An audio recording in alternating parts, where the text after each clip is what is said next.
Hello, everyone, and welcome to my coloring corner. This is Renee, and today is Tips and Tricks Tuesday. And today, what we're going to do is we're going to work with a dark grayscale. A lot of people have been asking me to show some different tricks and some different tips on how to color these really dark grayscales. This one is from Kimberly. Fudge, I can't remember her name now. Kimberly Hawthorne's Christmas Fun book. And a lot of the Christmas grayscales you find are going to be very dark because they are very dark colors like reds and greens and things like that, golds. They're all very, very dark colors. So basically what a grayscale is a colored picture that they have made black and white so that all the shadowing, all the shading, everything else is already there for you. And what we're going to use today, we're going to use the U-Buy colored pencils. And the reason why I'm going to use the U-Buy colored pencils is because they are a wax and they are a lower grade pencil. The reason why I use a lower grade pencil on my grayscales and why I'm going to use it today is I've got a couple of different tricks that I do in order to not have to blend. With the darker grayscale, you'll find that if you do try to blend with, say, just a plain Prisma blender for your waxes or a Derwent blender for your oils, you're going to lift some of that black grayscale up. And you don't want to do that. So what I use on wax-based pencils is the stuff in this wonderful little jar here. This is a stone jar, so it will not be impregnated by the contents. But what I use for wax pencils, and the reason why I'm going to do it with the U-Buy pencils, is petroleum jelly or Vaseline. Depends upon where you are, what you call it. It's all the same thing as petroleum jelly. And what you do with the petroleum jelly, there's a few different ways of doing this. The first way, and what I'm going to show you first, is by taking your pencil, and of course I've got the color chart here because the U-Buys do not have any numbers or names on them, so I have to go by what is on the chart here. So we're going to take a dark color, and I could probably go with this one. And what we do is we dip the pencil into the petroleum jelly. So you get a little bit on the end of your pencil. Now, you don't need a lot. I've got quite a bit there. So I'm just going to roll the pencil on my finger just to wipe off a little bit of it. Now I'm going to switch you over to the other camera here so that you can see what I'm doing. And we'll put you there. Now what I'm going to do is I'm just going to fill in the dark shaded areas with this darker pencil.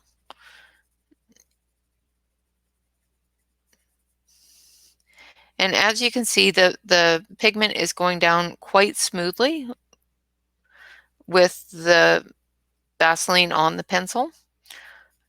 And basically what it's doing is it's softening up that wax a little bit so that you're not having to blend it.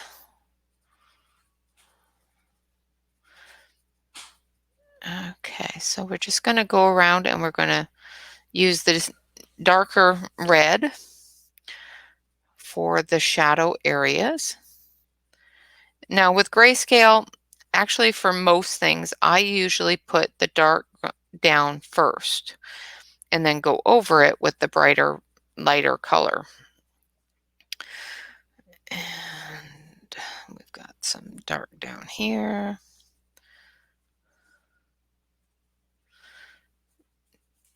Now, the reason why I use the Vaseline is because it is a wax-based pencil. Now, if I was using an oil-based pencil, I would use an oil-based agent. And what I usually use for an oil-based pencil is this stuff that I keep in my little vampire girl, and that is coconut oil. As you can see where I've plunged the pencils into it. Basically what it does is it adds a little bit more oil to your oil-based pencils, which allows it to blend a lot nicer. Now, you don't need a whole lot. And if you find that you're running out, just turn your pencil a little bit. And it will, because I rolled the pencil in it and rolled it around on my finger, it's all the way around the entire core of the pencil. Now, remember, when you're done with your pencil, before you put it back in your bag, to take a piece of paper towel or a cloth or something and wipe that Vaseline off. I only do this with lower grade pencils with the dipping, and I've done it with my Crayolas, and I put them back in the bag, in the container, without wiping them off, and made a bit of a mess. It doesn't do anything to the core itself. It just wipes off on the inside of your bag, and you end up with a little bit of color because it softens the pencil a little bit. So you end up with a little bit of color on the inside of your bag that you didn't want to have there. So now I'm just only doing the really dark areas with this darker pencil. And the great thing about grayscale is you can see where all of those shadows are going to be. So you don't have to guess. Now, of course, you could go over this with just one color of red, and it will do fairly well. It won't give you as much depth, I don't believe. My belief is that if you fill in the darker areas with the darker pencil, you're going to get more depth to your coloring than if you were just to do it with one color. You can, of course, do it with one color. It's not against the law. There are no laws of coloring. But I find with pencil crowns that if you build your color up from one color to the next, you're going to end up with a deeper look, a more three-dimensional look, instead of just a flat color. That's just my opinion.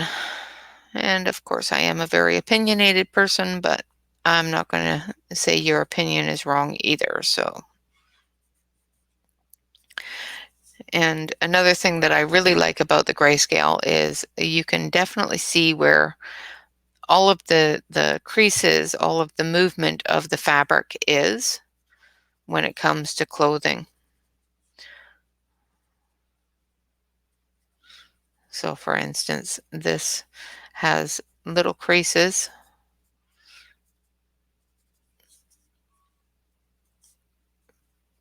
throughout it, which I'm doing in the darker red here. Okay, now I'm going to move on to his pants. Now this side here, it looks like it's mainly dark. So I'm going to go over the whole thing with this darker red. But I'm also going to go over the darker red with a lighter red as well, just to brighten that red a little bit and to make it stand out. Now I do have a lamp on behind me, so if you do see a shadow from my pencil, I do apologize. But it helps me see what I'm doing, so I don't end up with great big huge chunks of area that I miss. Now this leg here has the shine of the lantern on it. So it, of course, is not going to be dark all the way across. So I'm going to leave most of that for the lighter color. Now we're going to do this in 3 different colors. We're going to do this with a light, a medium, and a dark, because this side of his body is going to be darker than the other side. So we're going to do this side in a medium. I'm just going to take that, make sure that you get enough on there, but try not to get it up on the wood because the wood will absorb it.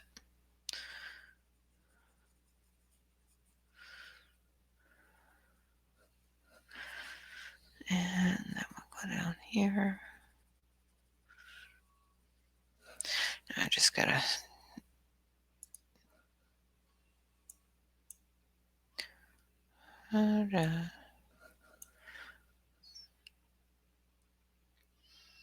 okay.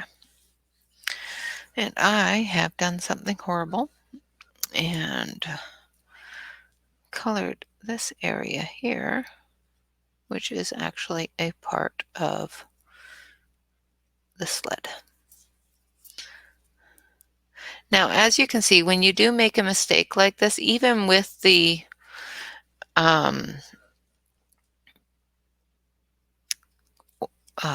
Vaseline on, you can still erase it. So I think that's enough of that, because part of this is still his coat and part of it is the sled. And the one thing that I do find irritating with some dark grayscales like this one is it doesn't give you enough definition between dark things. Like, I am looking at how I know that I messed up there is I have the original, the artist's original, open on my computer so I can see what I'm doing and what areas she has colored and what colors that she has used. Because sometimes, like just now, you don't know where that grayscale stops. You know, it may be a part of the bag, like this is a part of that bag. It may be a part of the sled, you know, where that joins together. So it's best to keep that open so that you can see where the dark areas come together on whether or not they're a part of what you're coloring or if they are a part of something else. It is not cheating. It is keeping in mind what the artist envisioned for that picture. And I always keep that open. If you buy a grayscale book and they don't have that available, go to their website. The one thing I really like about Kimberly Hawthorne's books, and her grayscale books especially, is they all come with a PDF of the finished work. So you're not stuck guessing of what color that should be or what part is that. You know, where does that end? You can look at the picture and say, okay, that goes to that, that goes to that. Now I know what I'm doing. Instead of guessing. Like, for example, this area here, I'm not sure what that is. Well, I know what it is now because I can look on the PDF and say, okay, that is a part of the sled without coloring it and then having to erase it.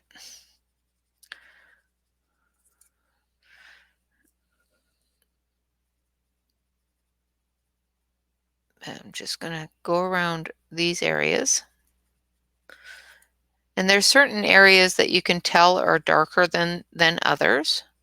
And when you start getting into a lighter area, for example, this area here on his jacket and this area down here, you know that that's a light coming from this lantern. So I'm not going to color those in a dark red or a medium red. I am going to color those in a lighter red. And the reason for that is because the lantern light is going to change the color of that red. And to make it stand out, you need to change the color of red. You know, I could just stick with one color of red and say, okay, well, that's lighter there, so it's going to show up lighter, which it will. But in order to give it the depth that I want to give it, I'm going to change the color. Just like I did with the dark into the medium, I changed the color so that I can show a depth in those areas. So the next one I'm going to use is this one, which is an orangey red. And I'm dip it in there, give it a roll around. And if you find that your pencil isn't sharp, you can of course sharpen it. The one thing with grayscale is you don't really need a really sharp pencil, because that oil is additive is going to spread that color for you, so you don't have to, dig it into the paper. Now I do have this printed on a 65-pound cardstock, and of course you can print it on whatever you want to print it on, or you can color it straight out of the book. But because I bought this as a PDF,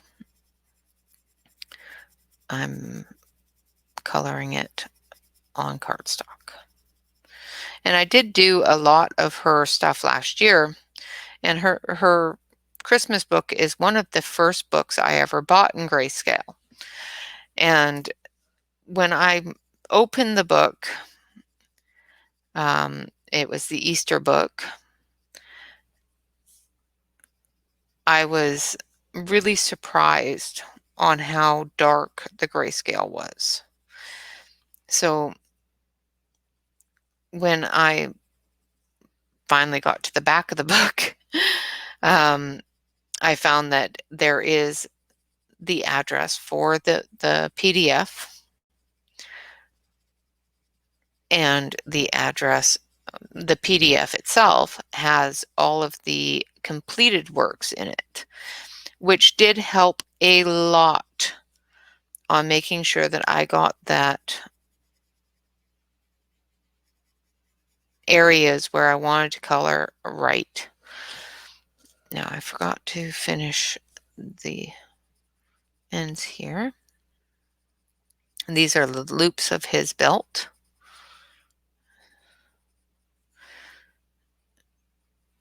And down here on his pants, I need that medium in there.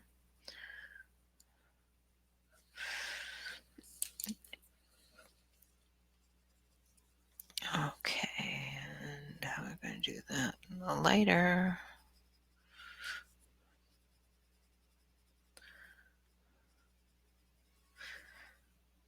Now, like I said, there are several different ways of doing this. The way that I'm showing you right now is, of course, the dip method, and you can do that with any pencil. However, if you're like me and a little bit cautious with your more expensive pencils, you don't need to dip your pencil. There is other ways of doing that and getting the same blend that you would get with dipping it. And I'm going to show you that on the sled. We're going to finish up his jacket here. There we go. So as you can see, you can definitely tell that this is lighter than this, even though I have gone over it with red. And, you can go over different areas. Once you have all the color on, if you find that one area needs to be a little bit darker, you can just take your medium red and bring it down into those areas that you think need a little bit more of a darker color.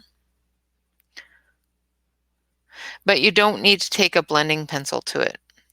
If you've dipped your pencil, as you can see, it goes on very, very, very smoothly. Now, if you don't dip your pencil, and like I said, there are ways that you can still use this blending medium without dipping your pencil. And I'm going to show you that here on this one here. Now I'm going to put these away, and hopefully I'll put them away in order, because like I said, there is no, and I boo-booed. I didn't wipe them. So as you can see, where I wipe them, the color comes off a little bit. But as soon as I wipe all of that off, the color stops coming off. So make sure that you wipe that off. The reason why the color is coming off, the pigment is coming off on areas that have the Vaseline on it, like I said, is it loosens that pigment up a little bit and breaks down that wax just enough that you don't have to use a blending pencil to blend it. So we're going to go into our greens, and we're going to get a nice dark green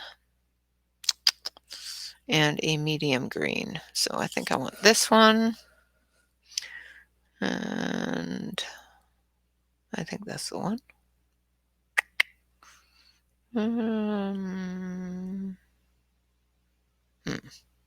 I think I've got some backwards here. Yeah. Yeah, I want that one. And I want this one.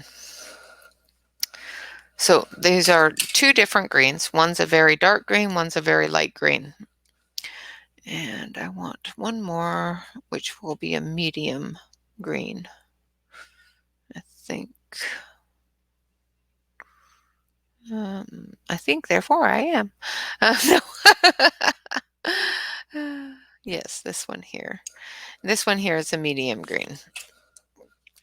So what we're going to do is we're going to do this dry with the light, the dark, and the medium. We're going to start with our dark. And we're just going to... Oh, I didn't color his hat with the reds, but that's fine. We're just going to color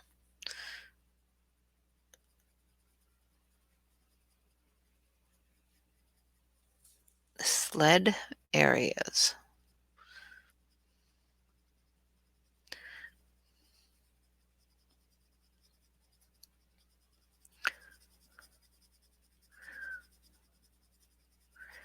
And it is raining really hard. I can hear it. My goodness.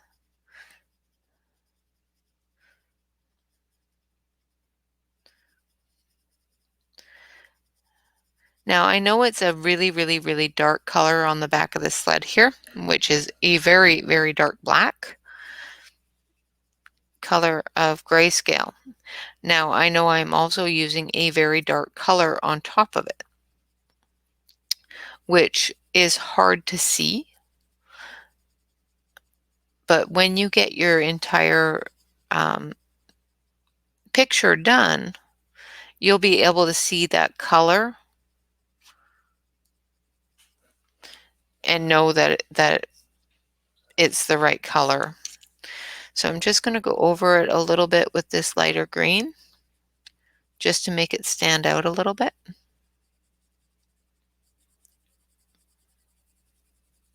Around the edges. And you can do that from the get-go. Use a lighter green. I like using the darker green because, or the darker color, because it covers up that black and still gives you that shadow when you put that lighter color over top. Okay, now we're going to move down here under his arm and try to make sure that we don't color the wrong areas again.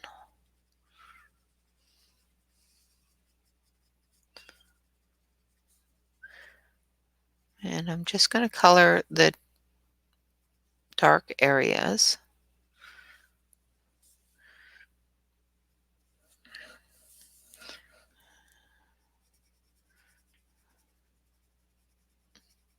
Like I said, I know it's a really dark green, so it's not showing very well on camera, but it will in the picture when it's finished.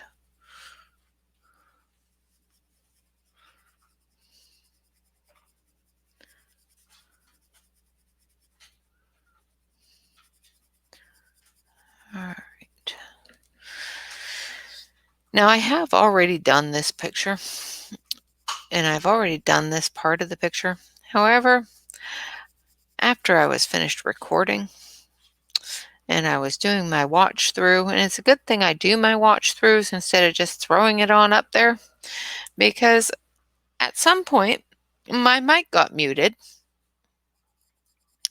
So there was a whole video of me coloring this already with absolutely no sound.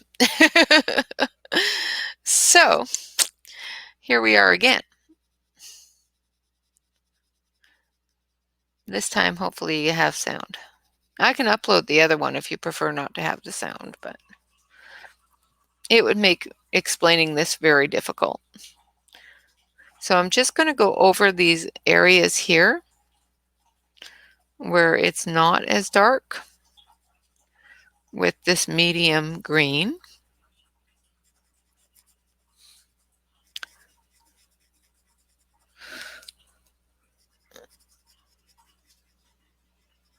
And then I'm going to show you the second way that we blend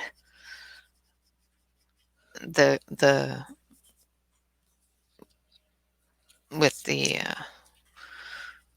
oh, that's the wrong one, with the Vaseline. Now I'm using the light because I've got some light embellishments there that I want to show up lighter.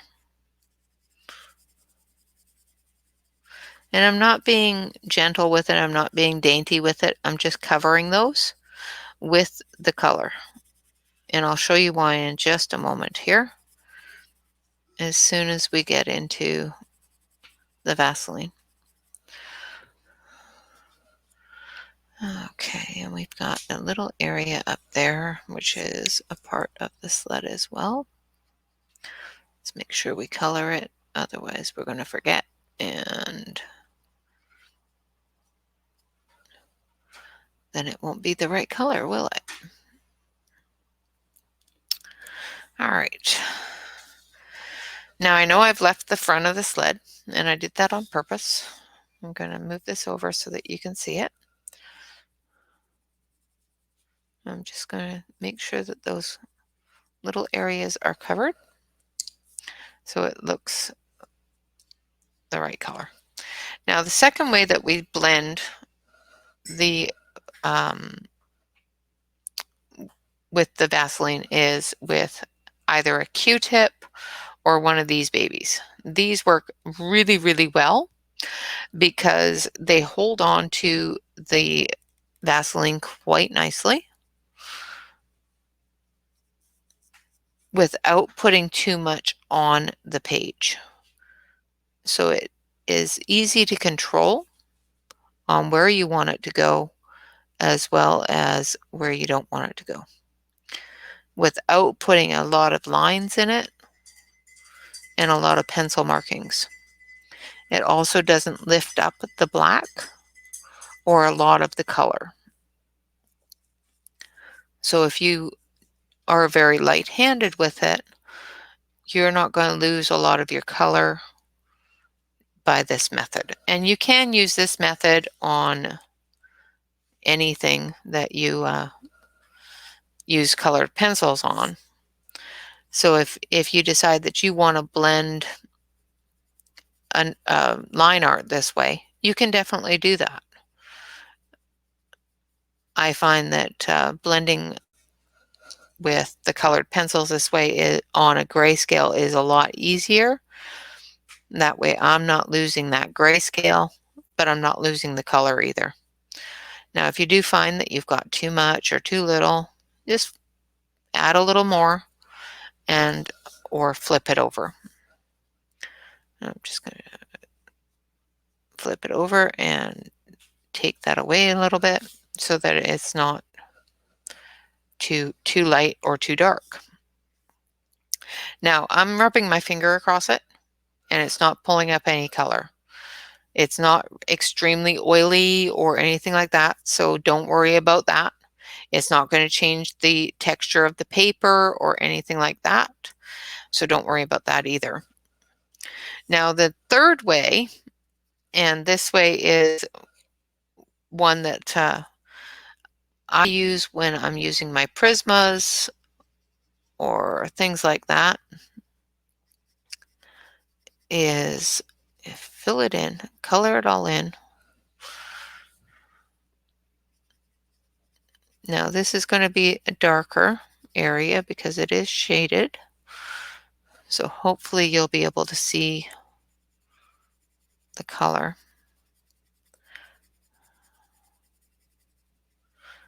And I'm pressing quite hard on these pencils. So that's another thing with these really dark grayscales. And one of the reasons why I use the cheaper lower end pencils for it is because I can press really hard on them and not have them completely disappear.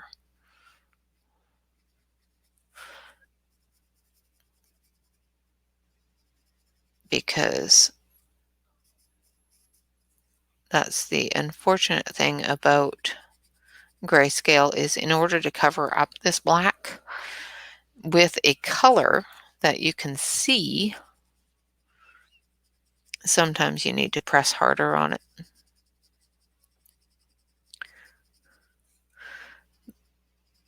Okay, just going to get this green into here for you, make sure that you can see it.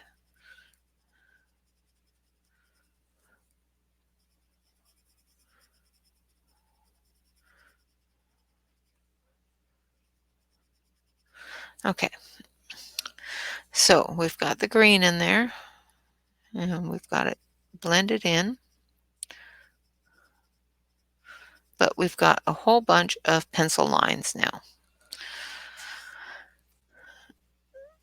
And what I do with that, there's several different ways that you can deal with that. You can either deal with it by going over it with your pencil, or you can take your blender pencil, this thing here, the Prisma blender pencil, and dip it in your Vaseline, roll it around, make sure that you have enough on there to just cover the end. Don't press, because what you're going to do is you're going to end up lifting up that black, and that is not what you want to do. You just want to make this a smooth transition between the colors. So don't press really, really hard on it. Make sure that you have plenty of the Vaseline on it, and just be very gentle with it. If you press too hard, like I said, you're going to dig into your black color, into your dark, and down into that grayscale, and you're going to lift that grayscale up where it will take over again, and that's not what you want.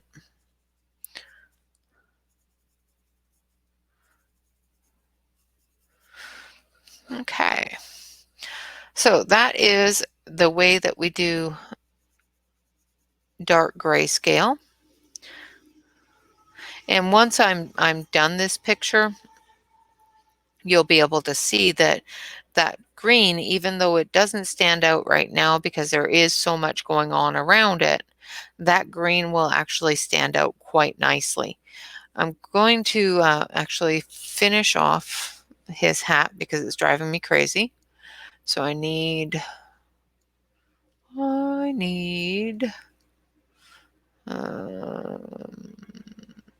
need to remember which way these go. So I need these 3, I think. Nope, these are pink. These, I've got the wrong ones. So let's put those back. I grabbed the wrong tray. That's why I was looking in the back, because I expected them to be in the back. Yeah, I need these 3. Okay, so I've got the 3 colors for his hat. Now we're going to, of course, take the dark, take a little tiny bit, and do the dark edges. Now, of course, the great thing about different grayscales is, as you already know, and I've already told you several times, is that you can see exactly where your creases are and that sort of thing. However, you have to be able to see where things are. You know, if you can't tell the difference between the hat and the sled, then it does make it a little bit more difficult to color. What I would suggest with those types of grayscales where they are so dark that you're not able to see where one area ends and another begins, is go in, if it's a PDF or if it's a picture itself, take a picture of it, go into your photo editor, and lighten that grayscale. The way you do that is just turn the light of the picture up so that it's bright, and the grayscale will fall back a bit. Make sure that you turn up your definition as well. Make sure that you can definitely see the lines of what you're coloring, and it will help you bring that grayscale down a little bit so that it's lighter, so that it's not as dark as say the green area that I colored is. Like right now, if you were to take a look at this without looking at the artist's rendition, you wouldn't be able to tell the difference between the sled, which ends here, and say the toy bag behind it, or the teddy bear. You know, the teddy bear's not very well defined. This flagpole here, you know, things like that that are not easily seen. You know, there's a lot of little tiny things all the way through here that if you didn't have the original picture would be very, very hard to see. So if you have the ability to take a look at the original picture, do so, because it does give you the ability to take a look and say, okay, this is what she meant here, and this is what she meant here, and still be able to color it in the same colors that you would want it colored in, just making sure that you're coloring, say, an elf, or, you know, a Christmas elf, or compared to the doll. Like up here where the elf is holding on to the doll, there's not a lot of definition there on the grayscale, but you can see in the picture that she's colored where those 2 parts meet and where the colors are changed. So with that, I thank you so much for watching. That is the 3 different ways that we color grayscale and blend grayscale. A is, of course, the dipping method. I'm going to switch you over to the other camera here so that you can see how that turned out, and see if you can see the green a little bit better that way. Now I've only done his jacket and his pants and his hat and the green part of the sled. The rest of it I haven't colored yet, and I will color at some point. What I wanted to show you here was how to color over top of the grayscale and how to blend that color as you went along so that you weren't constantly scrubbing off or trying to blend with a pencil onto the grayscale, which will rub off the grayscale. Like, for example, this one here is the one I started earlier. Let's say, for example, I have colored this bear and I'm blending this bear without anything else, just with the blending pencil. Now, as you can see, well, let's switch over.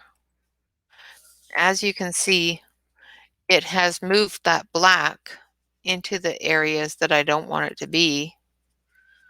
And if you look at the end of the pencil, it's picked up all that black. So it does pick up and move the color, but it moves it off the black in ways that we don't want. So you could probably see the scratches that it made in that color there. Same with on here. It'll pick up that color and it'll move it, but it'll move it in ways that you don't want it to move on a grayscale. And it'll remove it on a grayscale, which you don't want to happen. So if you do use a blender pencil, which you can definitely do, I'm not saying don't use a blender pencil. Give it a dip first and see how that works out for you. If you find that that doesn't work for you, make sure that you have one of these handy so that you can go over the area that you just blended and smooth it out. You don't have to use the Vaseline if you do that, if you don't want to. I personally find it smooths it out a lot easier and doesn't remove a lot of the color.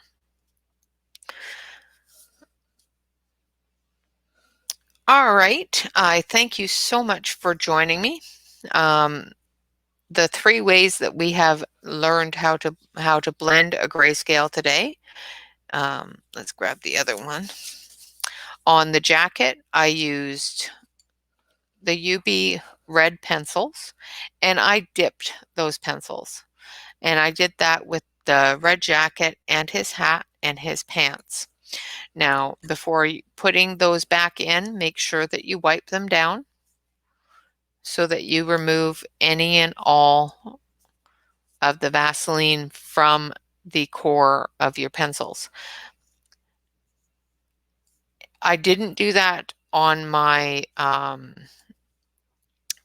Crayola pencils the first time I ever used this method, and it made them a bit of a mess in my colored pencil bag, because it does, until that additive is removed, either by rubbing on the inside of your bag or by wiping it off, it will release the color. So for example, this is my cleaning rag and dusting rag and stuff like that. So for colored pencils and whatnot, not for dusting the furniture. So as you can see, where I wiped those pencils and got that additive removed, a little bit of the color came off. And that's because that's what happens, is that the petroleum jelly will loosen that pigment a little bit and dissolve a little bit of the wax, so it makes that colored pencil softer. Not so soft that you can't press hard on it, but soft enough that you don't have to blend it. And that's the main thing with a lot of really dark grayscale is you don't want to blend it, because what you're going to do is you're just going to bring that dark grayscale up to the top, and you're not going to get a good blend. You're going to end up with that dark grayscale showing through a lot more than your color shows through, and that's not what you want. So the second way, of course, is by putting the petroleum jelly on either a Q-tip, or these work really well. It holds on to the petroleum jelly. You can wipe off as most of the excess, and it doesn't make a mess. So you don't get little hairs, little bits of cotton swab stuck to your picture. Of course, another great thing about these is there's several different sides, so you can use them more than once for more than one color, or you can use them to remove bits of, like if you put too much on. The fourth way, and the final way, of course, is by putting a bit of petroleum jelly on the tip of your Prismacolor blender. And again, with this, it's not going to hurt it. It's not going to damage it. It's not going to do anything to it, but don't press hard when you're blending. Just press hard enough or light enough to move that petroleum jelly through and blend those edges together. But don't press too hard, otherwise you're going to find that you have scratched off your color and you have grayscale showing through. So those are the 3 different things that I wanted to show you, different ways of coloring a grayscale and getting a beautiful, deep, rich color without going with just one color. Make sure that if you have the availability to look up or to see what the artist has done with it, it will make it so much easier to see what colors things should be, or what colors they have made them. Like, for example, just looking at this grayscale from the start, just by not being overly observant and not looking at small areas at a time, I didn't notice that stocking was there until just now. So, looking at what colors are on the original helps out quite a bit, just to see what areas, what different things are in the picture. Like this thing here, this area right here, is Santa's bag. This is a thing of bells, jingle bells. Different things like that is really difficult to see in a grayscale if you don't have the ability to take a look at what the artist has done with it and what colors they have used in it. And sometimes looking at the original doesn't help a lot in smaller areas, but most of the time it will give you 110% better perspective on what you're going to do with the picture than just looking at a grayscale going, okay, now what do I do with it? All right, guys. Well, thank you so much for watching. I know this is a long video. The other one was longer, but because I've already done it once, I am able to explain it a little bit better the second time around, I guess. I want to say thank you all very much for watching my video. I hope it was helpful. If you do enjoy this video, of course, hit the like button. The more likes I get, the better, because it makes me feel good. And of course, if you have any questions or any comments or anything like that, please leave a note in the comment section. I do try to get to each and every one of you. And if you are not a subscriber, please make sure you hit the subscribe button if you enjoyed the video. Ring the bell, because I do come out with a new video every day Tomorrow, of course, is work in progress Wednesday, which will be, hopefully, cross our fingers that YouTube won't decide that lives are not allowed at the time. Hopefully will be a live stream where I'm going to finish off one of my pictures and show how to do a background with pan pastel. So hopefully you can join me for that. What else? Of course, remember, always, always, always relax, color, and stay safe, especially in this day and age. And thank you all very much again for being a part of my journey here and my adventure into my coloring corner. Everyone have a fantastic, fantastic week, and hopefully to see you again tomorrow. Bye-bye for now, and stay safe.